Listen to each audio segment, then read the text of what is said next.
All right, Erica, I'm going to put the referral into gastroenterology, and we'll follow up after that visit with the specialist, okay? Okay, sounds good. Do you have any questions? No, I'm good. Thank you, Dr. Torres. All right, good seeing you. You too.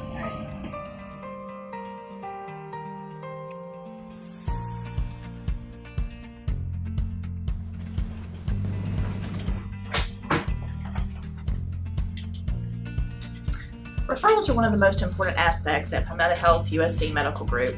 They ensure continuity of care for our patients across our physician practices. Up until now, we've not had a simple, unified way to send, receive, and track referrals across our organization, but referral management changes that. Referral management is a brand new Cerner product that's been customized for us here at the medical group. With it, we'll be able to send, receive, and track referrals from a single tool that's available to administrative and clinical staff, along with providers. Let's take a look at the first step in the referral process. Dr. Torres, can we watch you place a referral order? Sure. Once a provider has decided that a patient needs to be seen by a specialist, the first step will be to order a referral. This order drives the process for clinical or administrative staff to gather the appropriate information needed and send the referral to the specialty clinic. As we saw earlier, we know that Dr. Torres wants to refer Erica to a gastroenterologist. From the orders page, Dr. Torres will search for and choose referral order. Within the details, we'll see 4 required fields. First is the medical service. In other words, what specialty are you referring your patient to? We see that Dr. Torres chooses gastroenterology. Our next required field is referral reason. This can vary as the ICD-10 diagnosis is not always the exact reason for the referral. The treatment to date field is optional. Referral type is not a required field. At this point, if Dr. Torres has a specific provider in mind that he would like to refer the patient to, he can choose the magnifying glass next to refer to. This will launch a directory with all of the providers using one chart within the PHUSC medical group. If the provider knows that they would like the patient to be referred to a provider who is outside of the medical group, they would simply search for external. The provider will later update the instructions field with the external practice information. We then see the start field. This is a required field, but it defaults to the day that the referral was ordered. If you'd like your patient's referral to start in 6 months instead, this is where you would put that information. Next is the service by field. This is not required. It tells the staff working the referral that this case should be serviced by a particular date. Dr. Torres will leave it blank. We now come to the urgent field. This is a yes or no checkbox that indicates to the staff working the referral case that there is an urgent need for this referral, and it should take priority. For stat referrals, stat should be indicated within the instructions field. Finally, the diagnosis is required. Once it is chosen, the order can be signed. You may notice that once signed, the order immediately goes to a completed status. This is working correctly as there are no longer any tasks associated to the referral. The order placed by a provider is a request that drives the referral case being created. Once the referral management tool has created that case, it completes the order. Updates can be found in the referral management worklist, which we will show you in just a moment. But Dr. Torres has completed his portion of the referral order process. The rest will be handled by his clinical staff, or if his practice utilizes the centralized referral center, the schedule coordinators will pick up from here. Now that the referral order has been placed, it's time for the clinical staff or CRC to work the case. In order to do that, we need to create a work list. A work list is a hub of information that contains all the information on the referral. It will contain information about the urgency, documentation, and the ability to communicate with other offices. Let's take a minute to set up a work list for Jan. There are multiple types of work lists that providers, clinical, or administrative staff members may want to set up depending on their workflow. For now, we are going to set up 3 of the main types for Jan. Within one chart, click on the Referral Management button. This will launch your centralized referral tool. Then, to create our custom work list, we will select List Maintenance. We can choose Plus Add to add a new work list. This is also where you'd come if you wanted to make updates to your work list in the future. We see that there are 3 required fields when creating a work list. The first is Name. We recommend using names that help you easily differentiate what list you are working. For example, if this is a list of incoming referrals, meaning another office has referred a patient to you, try including the word receiving or incoming. Likewise, for referrals that your providers have placed to other offices, you may want to use the word outgoing. Jan's first work list will be called Jan's Outgoing Referrals. Next, we see that we must choose originating or receiving. This is important. If the referral originated from your office, meaning your provider is placing the referral, you would choose originating. If this list is meant to show referrals that your office has received from other providers or clinics, you will choose receiving. Jan will choose originating. Our final required field is location. Within location, you will find your practice and click the box beside it. If you work on referrals from more than one clinic, you can choose more than one location. Or you could have a separate work list for each location that you work, whatever fits your workflow best. A recommendation that we make at this point is to set your status filters. Within status, click everything other than closed and canceled. This will help keep your list smaller.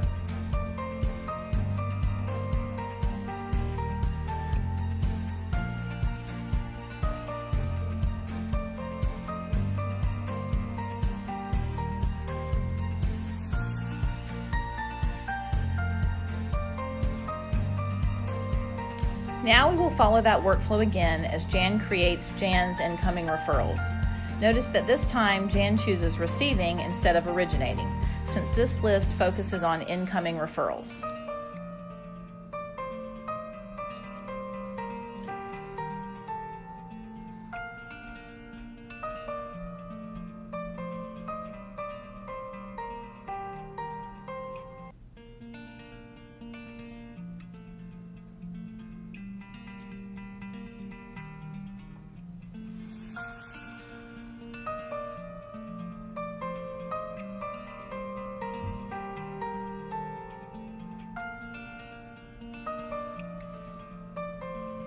And finally, we will make a work list that shows closed and canceled referrals. This time, Jan creates her list, but only chooses canceled and closed within the status filter. This allows her to look back on old referrals in case she needs to follow up on anything. She would want to create another canceled closed work list for incoming referrals.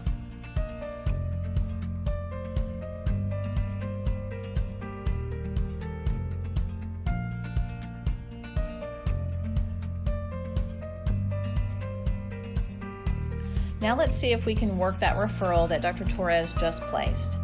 First, we make sure to choose the correct work list. And voila, we see the referral that Dr. Torres placed on Erica. Now, face up in the referral work list, we see some important things. We see the patient information, associated insurance, who placed the referral, the requested medical service, as well as the written referral reason, the provider that the patient is being referred to, if that has been designated yet, the current status of the referral, and finally, if the referral case has been assigned to a specific staff member, their name will show here. There's also an indicator field.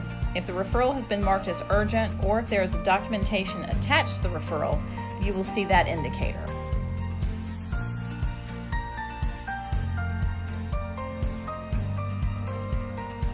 Now let's dive into the referral case.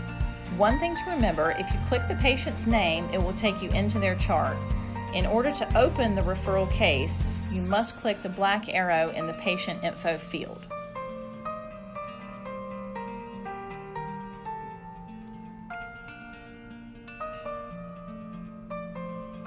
The first thing we will want to do when we begin working on a referral case is click Start Referral.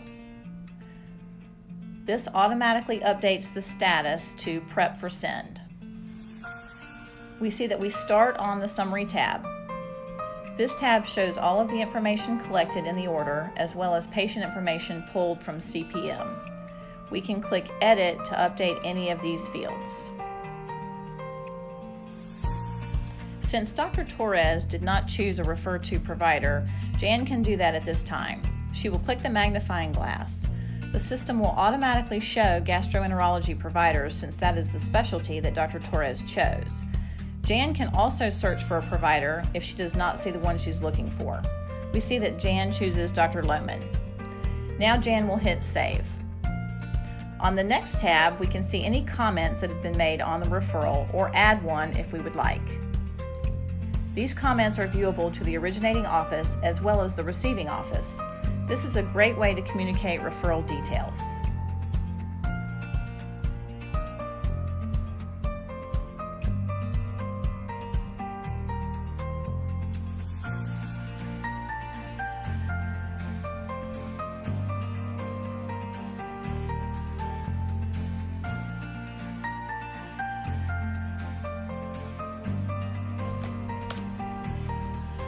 Next, we see the Documents tab.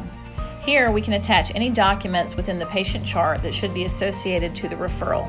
If you click on the subject of a document, you will see a preview of it on the right.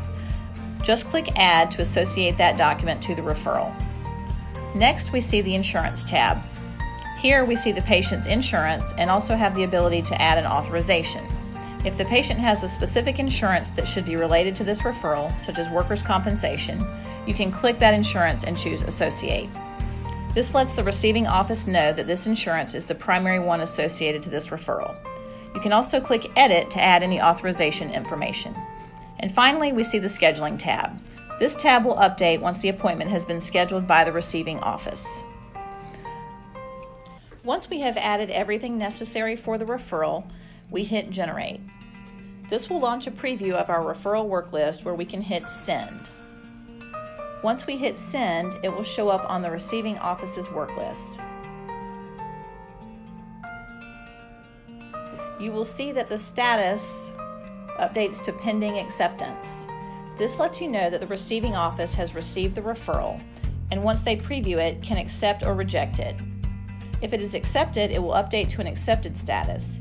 If rejected, it will update to a rejected status. This lets you know that you may need to send the referral to a different office or include more information.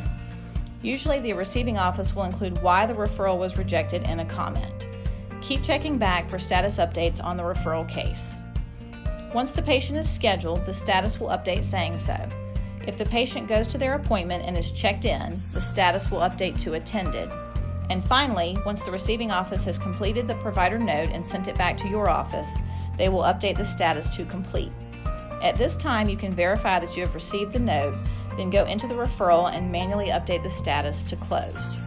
This lets you know that you are totally finished. But wait, what if the receiving office is external? Since they are not on one chart, they will not have a work list. Don't worry, referral management has an answer for that. Let's rewind and instead of Dr. Lohman, choose External Provider.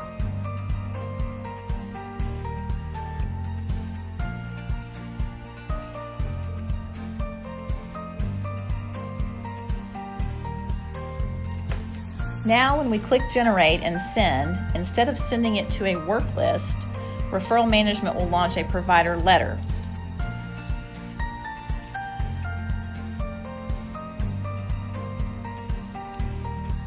From here, you will want to remove External from the recipient. This will launch a screen that allows you to choose where you want to send the referral.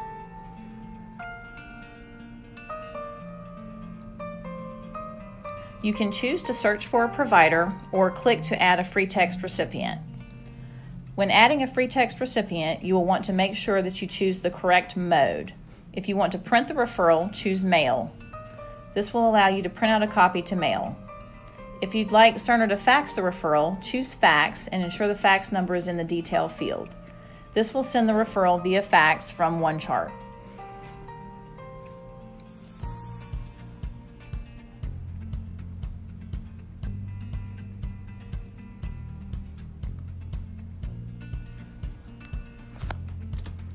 Make sure when typing in the fax number not to include dashes.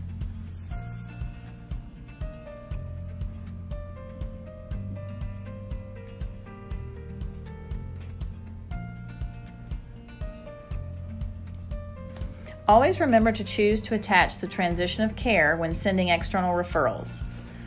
Within the body of the provider letter, you can add any extra information that you think the office may need. You can also add individual lab results. When finished, you can hit Preview to see your letter, or hit OK to either print or fax the referral.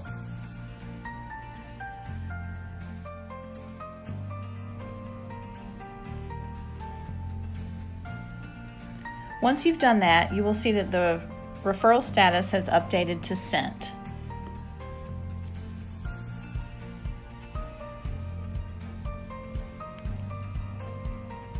Since the referral is external, you will need to come back and manually update that status once you receive confirmation of the patient's appointment date. And finally, you can manually close it when you have received back the provider note from the patient's appointment. Thank you for your help, Ricky. Anytime, Wilma. That's the entire process if you're on the sending side of a referral, but what if you're on the receiving end? Follow me and let's find out. Within the specialty office that's receiving the referral, we're still able to handle the referrals using our referral management tool. The difference is, instead of accepting the referral and scheduling the appointment from the OneChart side, we're able to do that from CPM RevCycle. And don't worry about those work lists, they flow over from OneChart. Let's take a look as Steve works today's incoming referrals. First, we see that Steve is on an incoming work list. This ensures that he sees patients that are being referred to his clinic. Within the work list, we see the same information that we did within the outgoing work list. Since Steve is looking for new referrals, he should look at any referrals that are in a pending acceptance status. That tells you that this is an incoming referral that has not been reviewed yet. When you open the referral, you will see all of the information that is attached to the referral. Once that information has been reviewed and you find that it is appropriate for the patient to be seen at your clinic, you would choose Accept. You can also reject the referral if it is not something that is appropriate for your clinic. In that case, we recommend adding a comment as to why the referral was rejected.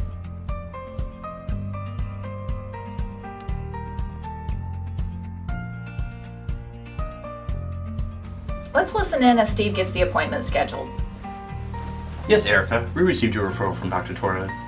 If you have time, I can go ahead and get you scheduled with Dr. Lohman. Okay. As you can see, Steve is working from the referral management tool. Remember when we talked about the scheduling tab before? This is when that tab comes into play. You see that now when Steve clicks on the scheduling tab, a new button has appeared. This will allow him to launch the scheduling workflow directly out of the referral management tool.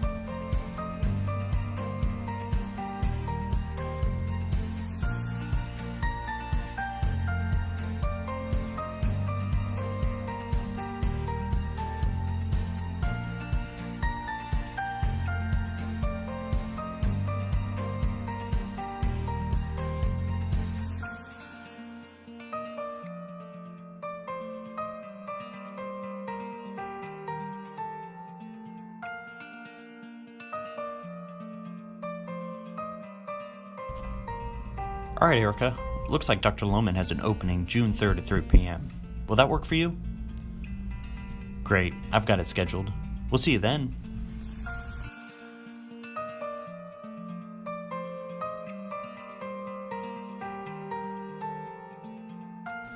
What is nice about this tool is, once Steve schedules that appointment, it automatically updates the referral status to scheduled. Also, once the patient comes to their appointment, it will automatically update it to attended to show that the patient was checked in and out of their appointment. Your final step after sending the provider's note back to the referring office is to manually update the referral status to completed. This tells the referring office that you are completely done with this referral.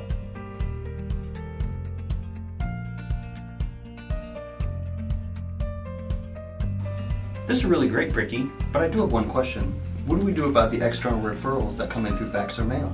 That's a good question. We can manually add those to a referral case so that you can monitor those on your work list. Here, let me show you. After registering the patient and scanning in the information, within the referral management tool, we click Add Referral. We then search for the patient we just added.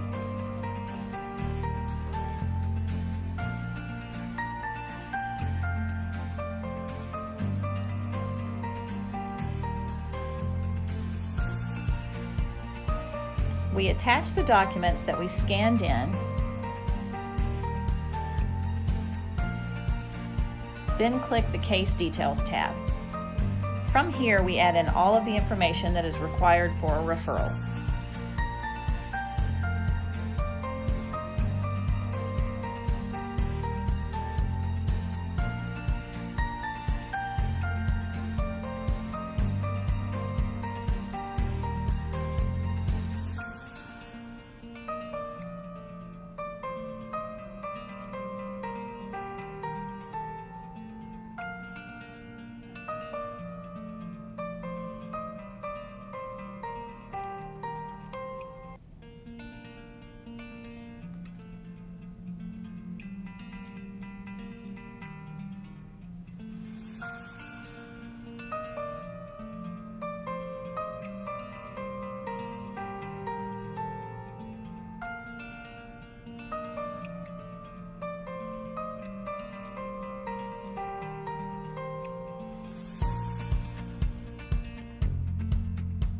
Then we hit Next to look at the preview of the referral.